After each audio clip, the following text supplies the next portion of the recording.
मूल्य संदेश प्रस्तुत करें।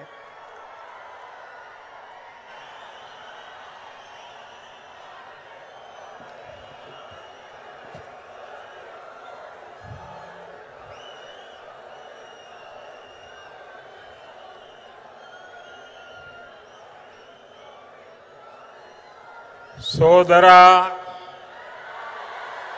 సోదరి మణులకు नमस्कार मलो। आंध्र प्रदेश के गवर्नर एस अब्दुल नजीर जी, यहां के लोकप्रिय और कर्मठ मुख्यमंत्री श्री चंद्रबाबू नायडू जी, केंद्रीय मंत्री के राममोहन नायडू जी, चंद्रशेखर पम्मसानी जी, भूपति राजू श्रीनिवास वर्मा जी, उप मुख्यमंत्री पवन कल्याण जी, राज्य सरकार में मंत्री नारा लोकेश जी, अन्य सभी मंत्रीगण, BJP state president PVN Madhav ji, सभी सांसद, विधायकगण और विशाल संख्या में हमें आशीर्वाद देने के लिए आए हुए बहनों और भाइयों, आंध्र प्रदेश गवर्नर एस अब्दुल नजीर गारी की, लोकप्रिय मुख्यमंत्री आंध्र प्रदेश चंद्रबाबु नायडू गारी की, కేంద్ర మంత్రులు రామ్మోహన్ చంద్రశేఖర్ గారికి, భూపతి రాజు శ్రీనివాస్ వర్మ గారికి, ఉప ముఖ్యమంత్రి వర్యులు పవన్ కళ్యాణ్ గారికి, రాష్ట్ర ప్రభుత్వంలో మంత్రి వర్యులు లోకేష్ గారికి, ఇతర మంత్రులకి, బీజేపీ రాష్ట్ర అధ్యక్షులు పీవీఎన్ మాధవ్ గారికి, ఎంపీలకు, ఎమ్మెల్యేలకు, ఇంత పెద్ద ఎత్తున ఈ సభని మమ్మల్ని ఆశీర్వదించడానికి విచ్చేసినటువంటి మా సోదర సోదరీమణులకు అందరికీ కూడా హృదయపూర్వక నమస్కారాలు। सबसे पहले मैं अहोबिलम के भगवान नरसिंह स्वामी और महानंदी के श्री महानंदीश्वर स्वामी को प्रणाम करता हूं। मैं मंत्रालय के गुरु श्री राघवेंद्र स्वामी से भी हम सभी के लिए आशीर्वाद मांगता हूं। ముందుగా మన అహోబిలం నరసింహ స్వామికి మరియు మహానంది శ్రీ మహానందీశ్వర స్వామికి నమస్కరించుకుంటున్నాను। అలా మంత్రాలయంలో గురువు గారు శ్రీ రాఘవేంద్ర స్వామి వారి ఆశీస్సులు కూడా మనందరికీ ఉండాలని కోరుకుంటున్నాను। साथियों, द्वादश ज्योतिर्लिंग स्तोत्रम के पाठ में आता है, सौराष्ट्रे सोमनाथम च श्रीशैले मल्लिकार्जुनम, यानी द्वादश ज्योतिर्लिंगों में प्रथम भगवान सोमनाथ और द्वितीय भगवान मल्लिकार्जुन का नाम एक साथ आता है। मेरा सौभाग्य है कि मेरा जन्म दादा सोमनाथ की धरती गुजरात में हुआ, बाबा विश्वनाथ की धरती काशी की सेवा का अवसर मिला और आज శ్రీశైలం का आशीर्वाद मिल रहा है। మిత్రులారా, ద్వాదశ జ్యోతిర్లింగ స్తోత్రంలో ఇలా చెప్పబడింది, సౌరాష్ట్రే సోమనాథం చ శ్రీశైలే మల్లికార్జునం, అంటే 12 జ్యోతిర్లింగాలలో మొట్టమొదటి సోమనాథుడైతే రెండవది మన మల్లికార్జునుడు। నా అదృష్టం ఏంటంటే దాదా సోమనాథుని భూమి అయిన గుజరాత్లో నేను జన్మించాను, అలాగే బాబా విశ్వనాథుని భూమి అయిన కాశీకి సేవ చేసే అవకాశం నాకు లభించింది। మరియు ఈ రోజు నేను శ్రీశైలం స్వామివారి ఆశీస్సులు ఈ రోజు పొందాను। साथियों, श्रीशैलम में दर्शन के बाद मुझे शिवाजी स्फूर्ति केंद्र जाकर उन्हें श्रद्धांजलि अर्पित करने का अवसर मिला। मैं इस मंच से भी छत्रपति शिवाजी महाराज को नमन करता हूं। మిత్రులారా, శ్రీశైలం దర్శనం తరువాత ఛత్రపతి శివాజీ స్ఫూర్తి కేంద్రాన్ని సందర్శించుకొని ఆయనకు నా శ్రద్ధాంజలి అర్పించుకునే అవకాశం కూడా లభించింది. ఈ వేదిక నుంచి మరొకసారి ఛత్రపతి శివాజీ మహారాజ్కి కూడా నా నివాళులు అర్పించుకుంటున్నాను. मैं अल्लमा प्रभु और अक्का महादेवी जैसे शिव भक्तों को भी प्रणाम करता हूं. मैं श्री उయ్యాలవాడ नरसिम्हा रेड्डी गारू और हरि सर्वोत्तम राव जैसे महान स्वतंत्र सेनानियों को श्रद्धापूर्वक नमन करता हूं. అల్లమ్మ ప్రభు మరియు అక్క మహాదేవి వంటి గొప్ప శివభక్తులకి కూడా నేను నా నమస్కారాలు తెలియజేసుకుంటున్నాను. శ్రీ ఉయ్యాలవాడ నరసింహారెడ్డి గారు మరియు హరి సర్వోత్తమరావు గారు వంటి గొప్ప స్వాతంత్ర సమరయోధులకి కూడా నా శ్రద్ధాంజలి అర్పించుకుంటున్నాను. साथियों, हमारा आंध्र प्रदेश स्वाभिमान और संस्कृति की धरती है और साथ ही साइंस और इनोवेशन का सेंटर भी है. यहां असीमित संभावनाएं भी है और युवाओं का अनंत सामर्थ्य भी है. మిత్రులారా, మన ఆంధ్రప్రదేశ్ ఆత్మ గౌరవానికి మరియు సంస్కృతికి నిలయం. మరి ఇది సైన్స్ కు ఇన్నోవేషన్ కి కూడా ఒక కేంద్రం. ఇక్కడ అనంతమైన అవకాశాలు ఉన్నాయి మరియు ఇక్కడ యువతకి అపారమైనటువంటి శక్తి కూడా కలిగి ఉంది. आंध्र को अगर जरूरत थी तो सही विजन और सही नेतृत्व की जरूरत थी. आज चंद्रबाबू नायडू गारू और पवन कल्याण गारू के रूप में आंध्र के पास वो विजनरी लीडरशिप भी है और केंद्र सरकार का पूरा सहयोग भी है.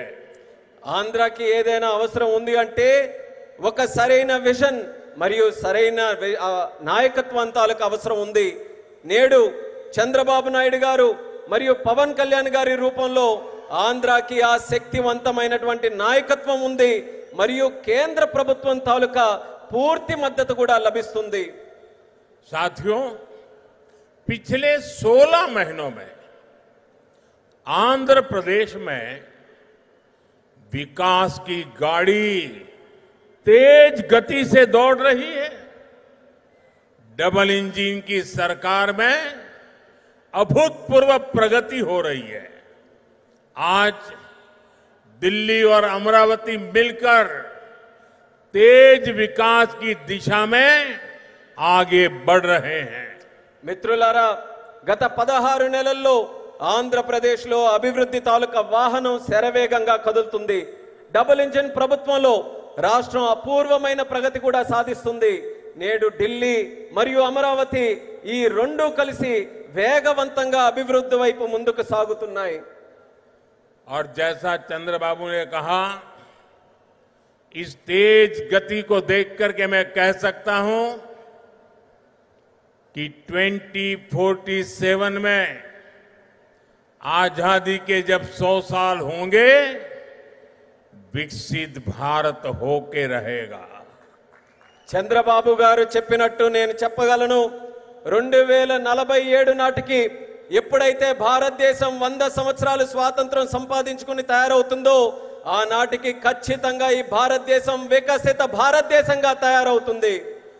अभी बाबू ने बहुत ही भावना के साथ अपने विचारों को व्यक्त किया, लेकिन मैं विश्वास से कहता हूं कि 21वीं सदी हिंदुस्तान की सदी होने वाली है.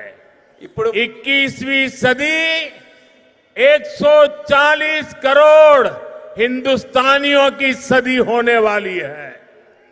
ఇప్పుడు బాబు గారు ఎంతో ఆవేదనతో భావాలతో మాట్లాడారు.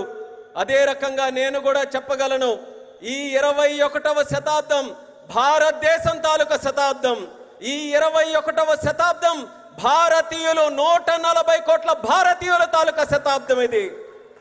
साथियों, आज भी यहां सड़क, बिजली, रेलवे, हाईवे और व्यापार से जुड़े कई प्रोजेक्ट्स का उद्घाटन और शिलान्यास किया गया है. ये प्रोजेक्ट्स राज्य में कनेक्टिविटी को मजबूत करेंगे, इंडस्ट्री को बढ़ावा देंगे और लोगों के जीवन को आसान बनाएंगे।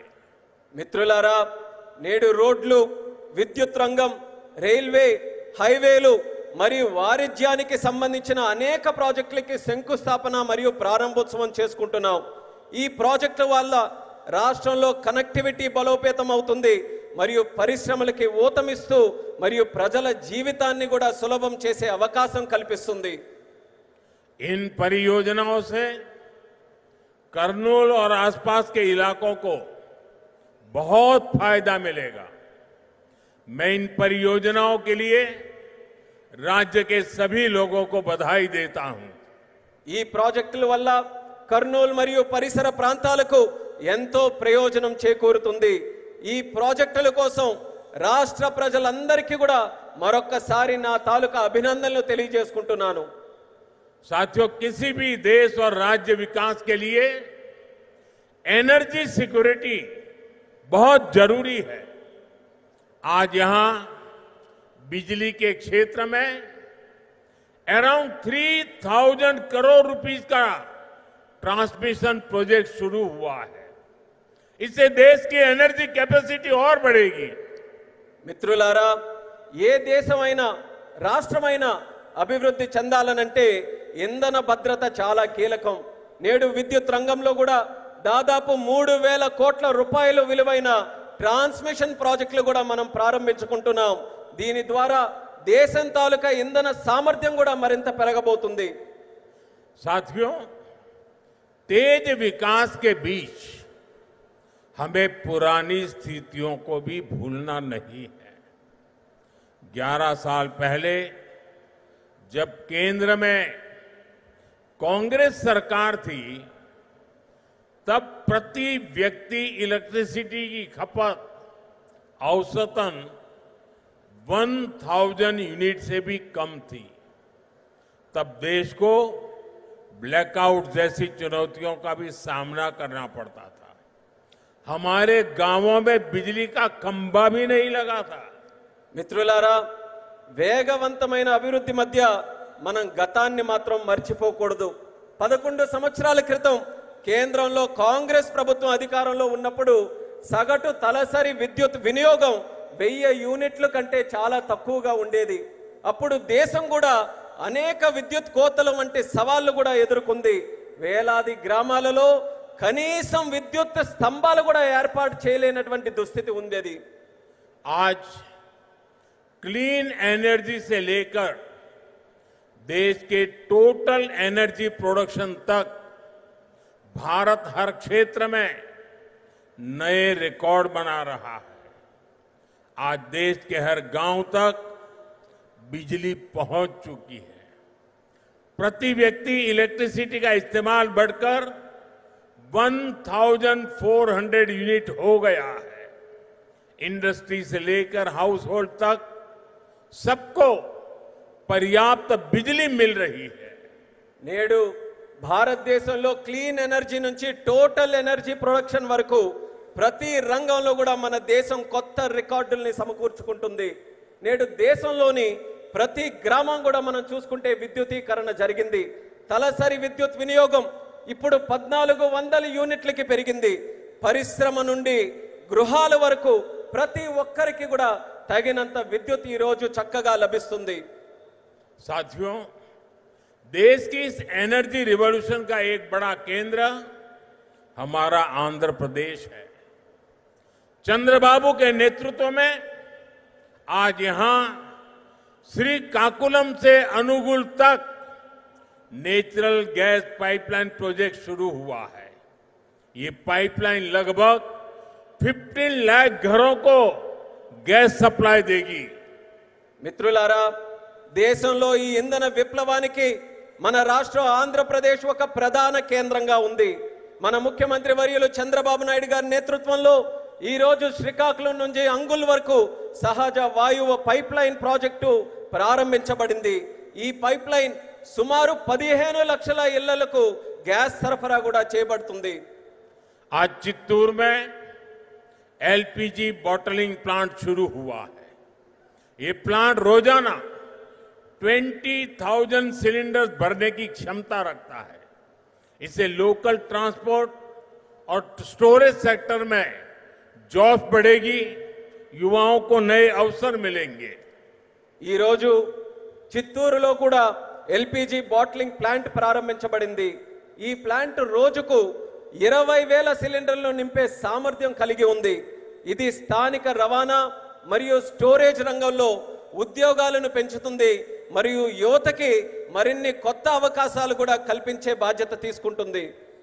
साथियों, विकसित भारत के लक्ष्य तक तेजी से पहुंचने के लिए आज देश में मल्टी मॉडल इंफ्रास्ट्रक्चर का विकास हो रहा है। विलेज से सिटी और सिटी से पोर्ट तक कनेक्टिविटी पर हमारा बहुत जोर है। सब्बवरम शीलानगर से के बीच नया हाईवे तैयार होने से कनेक्टिविटी और बढ़ेगी। మిత్రులారా, వికసిత్ భారత్ అనే లక్ష్యాన్ని వేగంగా సాధించడానికి నేడు దేశంలో మల్టీ మోడల్ ఇన్ఫ్రాస్ట్రక్చర్ ప్రాజెక్ట్స్ శరవేగంగా అభివృద్ధి చేయబడుతున్నాయి. గ్రామాల నుండి నగరాల వరకు, నగరాల నుండి పోర్టుల వరకు కనెక్టివిటీపై మేము బలమైన ప్రాధాన్యత ఈ రోజు ఇస్తున్నాం. విశాఖపట్నంలో సబ్బవరం నుంచి షీలానగర్ మధ్యలో కొత్త హైవే ఏదైతే పూర్తి చేయడం వలన కనెక్టివిటీ మరింత మెరుగుపడుతుంది. रेलवे के क्षेत्र में भी नए युग की शुरुआत हुई है। नई रेल लाइनों की शुरुआत होने से, रेल फ्लाईओवर बनने से यात्रियों को सुविधा मिलेगी और इस क्षेत्र के उद्योगों को नई गति मिलेगी। అలానే రైల్వే రంగంలో కూడా ఒక కొత్త యుగం ప్రారంభమైంది. కొత్త రైల్వే లైన్లు అలాగే రైల్వే ఫ్లైఓవర్లు ప్రారంభం వల్ల ప్రయాణికులకి మెరుగైన సౌకర్యం అందుతుంది మరియు ఈ ప్రాంతంలో పరిశ్రమలకు కూడా ఒక కొత్త ఊతం వస్తుంది. साथियों, आज 2047 के विकसित भारत का संकल्प हम सबके सामने है और इस संकल्प को स्वर्ण आंध्रा के लक्ष्य से नई ऊर्जा मिल रही है। हम सब जानते हैं, जब टेक्नोलॉजी की बात होती है तो हमारा आंध्र और यहां के युवा बहुत आगे रहते हैं। डबल इंजन की सरकार में हम आंध्रा के इस पोटेंशियल को और बढ़ा रहे हैं। మిత్రులారా, ఈ రోజు 2040 నాటికి వికసిత్ భారతదేశం మనం సాధించాలనే సంకల్పంతో అందరం కూడా ముందుకు నడుస్తున్నాం. మరియు ఈ సంకల్పానికి స్వర్ణ ఆంధ్రప్రదేశ్ అనే లక్ష్యం మరింత శక్తిని అందిస్తుంది. మనందరికీ తెలుసు, టెక్నాలజీ విషయానికి వస్తే మన ఆంధ్రప్రదేశ్ అలాగే మరియు ఇక్కడ యువత చాలా ముందుంటారు.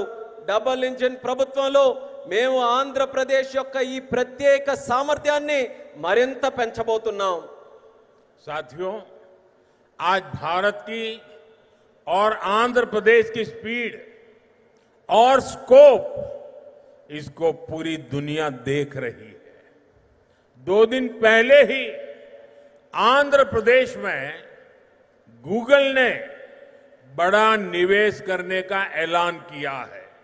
మిత్రులారా, ఈ రోజు భారతదేశం మరియు ఆంధ్రప్రదేశ్ యొక్క వేగం మరియు సామర్థ్యం యావత్ ప్రపంచం గమనిస్తుంది.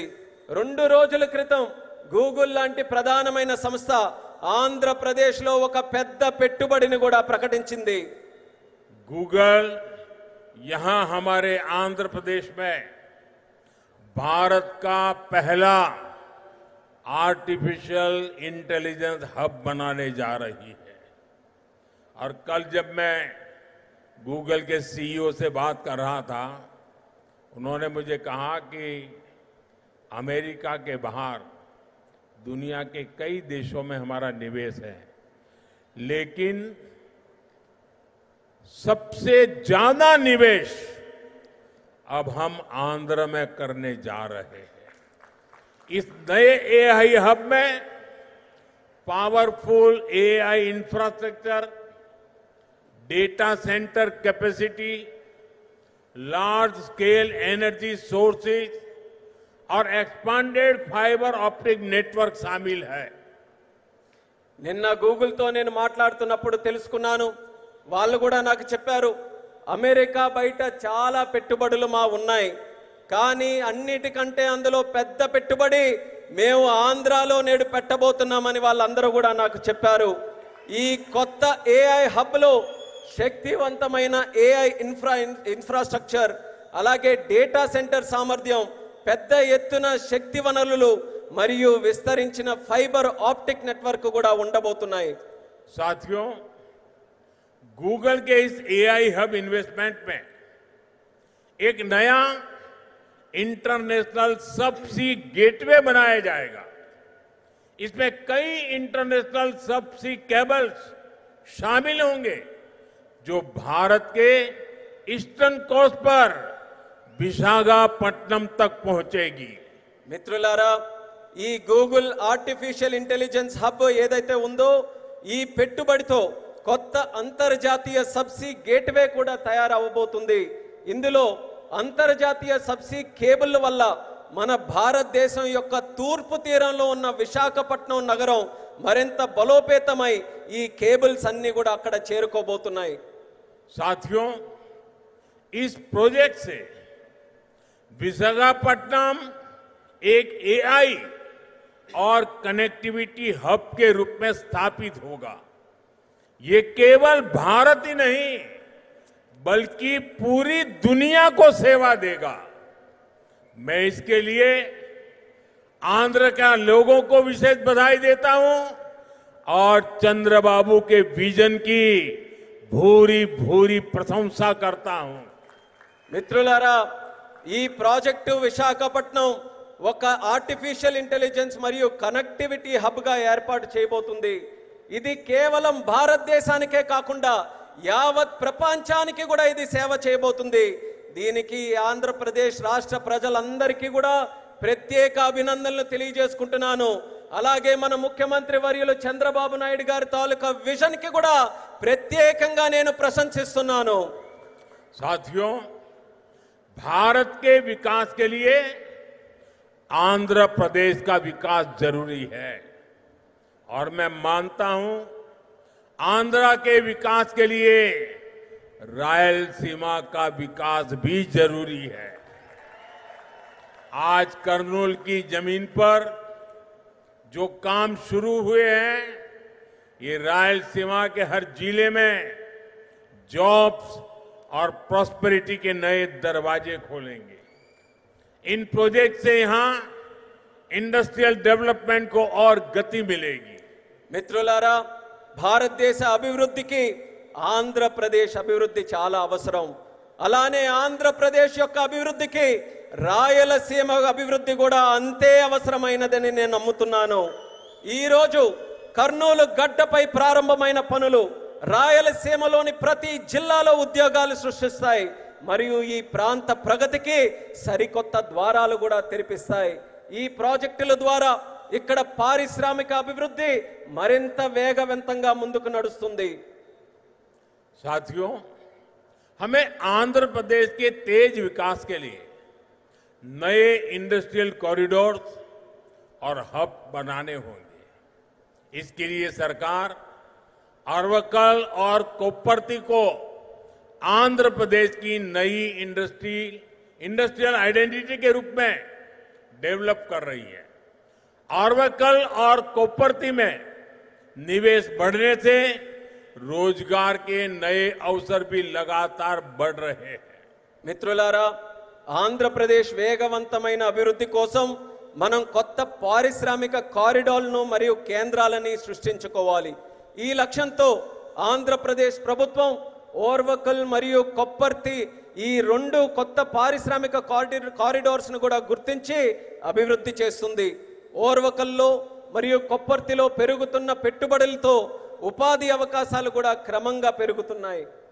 साथियों, आज दुनिया भारत को 21वीं सदी के नए मैन्युफैक्चरिंग सेंटर के रूप में देख रही है. इस सफलता का सबसे बड़ा आधार है आत्मनिर्भर भारत का विजन. हमारा आंध्र प्रदेश आत्मनिर्भर भारत की सफलता का एक प्रमुख केंद्र बन रहा है. మిత్రులారా, నేడు ప్రపంచం భారతదేశాన్ని 21వ శతాబ్దానికి ఒక తయారీ కేంద్రంగా చూస్తుంది. ఈ విజయానికి అతిపెద్ద పునాది మన ఆత్మనిర్భర్ భారతదేశం యొక్క విజన్. ఆత్మనిర్భర్ భారతదేశం సాధించడానికి మన ఆంధ్రప్రదేశ్ ఒక కీలక కేంద్రంగా మారబోతుంది. साथियों, कांग्रेस सरकारों ने आंध्र प्रदेश की क्षमताओं की उपेक्षा करके पूरे देश का नुकसान किया था. जो राज्य पूरे देश को आगे लेकर जा सकता था, उसे खुद अपने विकास के लिए संघर्ष करने की नौबत आ गई. మిత్రులారా, కాంగ్రెస్ ప్రభుత్వాలు గతంలో ఆంధ్రప్రదేశ్ సామర్థ్యాన్ని విస్మరించి మొత్తం దేశానికే నష్టం చేశాయి.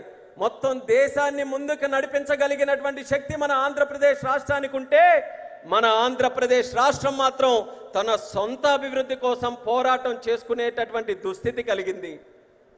मुझे खुशी है कि अब एनडीए सरकार में आंध्र की तस्वीर बदल रही है. आंध्र प्रदेश चंद्रबाबू जी के नेतृत्व में आत्मनिर्भर भारत की नई ताकत बन रहा है. आंध्र में मैन्युफैक्चरिंग तेजी से बढ़ रही है. నాకెంతో సంతోషంగా ఉంది. ఇప్పుడు మన ఎన్డీఏ ప్రభుత్వంలో ఆంధ్రప్రదేశ్ తాలూకా మొత్తం ముఖ చిత్రం మారుతుంది. ఆంధ్రప్రదేశ్ మన ముఖ్యమంత్రి చంద్రబాబు నాయుడు గారి నేతృత్వంలో ఆత్మనిర్భర్ భారతదేశానికి ఒక సరికొత్త శక్తిగా అవతరించబోతుంది. ఆంధ్రప్రదేశ్లో తయారీ మరియు తయారీ రంగం కూడా శరవేగంగా అభివృద్ధి ఈ రోజు చెందుతున్నాయి. निम्मलुरु में एडवांस नाइट विजन फैक्ट्री का आरंभ रक्षा क्षेत्र में आत्मनिर्भरता प्राप्त करने की दिशा में एक और कदम है. इस फैक्ट्री से नाइट विजन उपकरणों, मिसाइलों के लिए सेंसर्स और ड्रोन गार्ड सिस्टम बनाने का भारत का सामर्थ्य बढ़ेगा. यहां बने उपकरण भारत के डिफेंस एक्सपोर्ट्स को भी नई ऊंचाई देंगे. और अभी ऑपरेशन सिंदूर में तो भारत के बनी चीजों की ताकत हमने देख ली है. మిత్రులారా, నిమ్మలూరులో అడ్వాన్స్ నైట్ విజన్ ఫ్యాక్టరీ ప్రారంభం మన దేశ రక్షణ రంగంతో ఆత్మనిర్భరత సాధించడానికి మరో అడుగు ముందుకు పడినట్టుగా అయ్యింది. ఈ ఫ్యాక్టరీ భారతదేశ నైట్ విజన్ పరికరాలు, క్షిపణుల కోసం సెన్సార్లు మరియు డ్రోన్ గార్డ్ వ్యవస్థలను తయారు చేసే సామర్థ్యం మన దేశానికి పెంచబోతుంది. ఇక్కడ తయారు చేసిన పరికరాలు భారతదేశ రక్షణ రంగ ఎగుమతులను కొత్త ఎత్తులకు కూడా తీసుకువెళ్ళడానికి మన అందరికీ కూడా దోహదపడతాయి. అలానే మన భారత రక్షణ రంగం తాలూకా శక్తి ఏంటో మొన్న జరిగినటువంటి ఆపరేషన్ సింధూర్లోనే మనం అందరం కూడా ప్రత్యక్ష సాక్షిగా మనం అందరం చూసాం. साथियों, मुझे खुशी है कि आंध्र सरकार ने कर्नूल को भारत का ड्रोन हब बनाने का संकल्प लिया है. ड्रोन इंडस्ट्री के जरिए कर्नूल और आंध्र में फ्यूचरिस्टिक टेक्नोलॉजी से जुड़े कई नए सेक्टर्स का विकास होगा. और अभी मैंने कहा, ऑपरेशन सिंदूर में ड्रोन्स का कमाल दुनिया को भी अचरज कर गया है. आने वाले समय में कर्नूल ड्रोन सेक्टर में देश की ताकत बनने वाला है. మిత్రులారా, ఆంధ్రప్రదేశ్ ప్రభుత్వం కర్నూలును భారతదేశ డ్రోన్ హబ్ గా తయారు చేయాలని సంకల్పించినందుకు నాకు ఎంతో సంతోషంగా ఉంది. డ్రోన్ హబ్ ద్వారా కర్నూలు మరియు ఆంధ్రప్రదేశ్ భవిష్యత్తులో వచ్చే టెక్నాలజీస్ కు సంబంధించి అనేక కొత్త రంగాలు అభివృద్ధి కూడా ఈ ప్రాంతంలో చెందుతాయి. ఆపరేషన్ సింధూర్ ఇందాక చెప్పినట్టు మన డ్రోన్లు కూడా ఎంతో అద్భుతాలు సృష్టించాయి. ఆ అద్భుతాలను చూసి యావత్ ప్రపంచమంతా కూడా అబ్బురుపోయిందని గర్వంగా తెలియజేస్తున్నాను. రానున్న రోజుల్లో కర్నూలు డ్రోన్ రంగంలో దేశానికే గర్వకారణంగా నిలవబోతుందని తెలియజేస్తున్నాను. साथियों, हमारी सरकार का विजन है सिटीजन सेंट्रिक डेवलपमेंट. इसके लिए हम लगातार नए रिफॉर्म्स के जरिए सिटीजन्स के जीवन को आसान बना रहे हैं. देश में 12 लाख रुपए तक की आय पूरी तरह से टैक्स फ्री हो चुकी है. सस्ती दवाइयां, सस्ता इलाज, बुजुर्गों के लिए आयुष्मान कार्ड जैसी अनगिनत सुविधाएं, इनसे ईज ऑफ लिविंग का एक नया अध्याय शुरू हुआ है। మిత్రులారా, మా ప్రభుత్వం ఒక్క విజన్ సిటిజన్ సెంట్రిక్ డెవలప్మెంట్ ఈ లక్ష్యంతో కొత్త సంస్కరణల ద్వారా ప్రజల జీవితాలని సులభతరంగా చేయడమే మా అందరి తాలూకా సంకల్పం. దేశంలో 12 లక్షల వరకు ఆదాయం ఉన్న ప్రతి ఒక్కరికి పన్ను రహితంగా చేసింది మన ప్రభుత్వం. తక్కువ ధరకే మందులు, మెరుగైన చికిత్స మరియు వృద్ధుల కోసం ఆయుష్మాన్ భారత్ కార్డులు వంటి సౌకర్యాలు, వీటన్నిటితో ప్రజల జీవిత విధానం సౌకర్యవంతంగా చేసే కొత్త అధ్యయనాన్ని మన భారతదేశంలో మనం ప్రారంభించాం. साथियों, नवरात्रि के पहले दिन से जीएसटी में भी भारी कटौती की गई है।